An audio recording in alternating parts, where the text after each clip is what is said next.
ಬುದ್ಧಿವಂತಿಕೆನೂ ಅಷ್ಟೊಂದಿಲ್ಲ. Strength ಇದೆ ನಿಮಗೆ, ಎಲ್ಲಿದೆ ಸ್ಟ್ರೆಂತ್ ಹೇಳಿ, ನೋಡಿದೀವಿ ಅಲ್ವಾ ಹೆಸರೇ. ಬಿಗ್ ಬಾಸ್ ಕನ್ನಡ ಸೀಸನ್ 13ರ ಅಗ್ನಿ ಪರೀಕ್ಷೆಯ ವೇದಿಕೆ ಮೇಲೆ ಜಾಕ್ ಪಾಟ್ ರೌಂಡ್ ಅನ್ನ ಇಟ್ಟಿದ್ದಾರೆ. ಈ ಒಂದು ಆಟವನ್ನ ಚಂದನ್ ಶೆಟ್ಟಿ ಟೀಮ್ನಿಂದ ಅನನ್ಯ ಹಾಗೂ ಕಿರಣ್ ಶಾಸ್ತ್ರಿ ಅವರು ಆಡುತ್ತಿದ್ದಾರೆ. ಜಾಕ್ ಪಾಟ್ ರೌಂಡ್ ಅವ್ರಿಗೆ ಇಮ್ಯುನಿಟಿ ಸಿಗುತ್ತೆ, ಗೆದ್ರೆ ಅವ್ರನ್ನ ಯಾರು ಎವಿಕ್ಟೇ ಮಾಡೋ ಆಗಿಲ್ಲ, ನಾಮಿನೇಟೇ ಮಾಡೋ ಆಗಿರಲ್ಲ.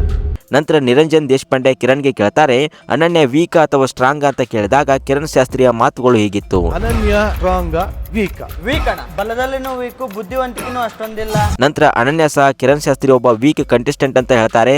ಅವನ ಹಿಂದಿನ ಆಟದ ಶೈಲಿ ತೋರಿಸಿ ಟ್ರೋಲ್ ಕೂಡ ಮಾಡ್ತಾರೆ ಅನನ್ಯ. ಸ್ಟ್ರೆಂತ್ ಇದೆ ನಿಮಗೆ, ಎಲ್ಲಿದೆ ಸ್ಟ್ರೆಂತ್ ಹೇಳಿ, ನೋಡಿದೀವಿ ಅಲ್ವಾ ಹೆಸರೇ. ಹೇಳೋದು ಒಂದ್ ಸೈಡ್ ಅಲ್ಲಿ, ಮಾಡಿ ತೋರ್ಸೋದು ಒಂದ್ ಸೈಡ್ ಅಲ್ಲಿ. ನಂತರ ಅನನ್ಯ ಕೂಡ ಸ್ಟ್ರಾಂಗ್ ಅಂತ ಹೇಳ್ತಾರೆ. ಈ ಕಡೆ ಕಿರಣ್ ಕೂಡ ನಾನೇ ಸ್ಟ್ರಾಂಗ್ ಅಂತ ಹೇಳ್ತಾರೆ. ಹೀಗೆ ಹೇಳ್ತಾ ಹೇಳ್ತಾ ಜಗಳ ಮಾಡೋಕೆ ಕೂಡ ಶುರು ಮಾಡ್ತಾರೆ. ಸ್ಟ್ರಾಂಗ್ ಕಂಟೆಂಟ್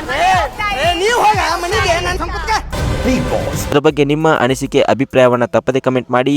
ಇನ್ನಷ್ಟು ಇದೇ ರೀತಿ ಬಿಗ್ ಬಾಸ್ ಅಪ್ಡೇಟ್ಗಳಿಗಾಗಿ ನಮ್ಮ ಚಾನಲ್ ಅನ್ನು ಸಬ್ಸ್ಕ್ರೈಬ್ ಮಾಡಿ ಮತ್ತು ಪಕ್ಕದಲ್ಲಿ ಕಾಣುವಂತಹ ಬೆಲ್ ಐಕಾನ್ ತಪ್ಪದೆ ಕ್ಲಿಕ್ ಮಾಡಿ.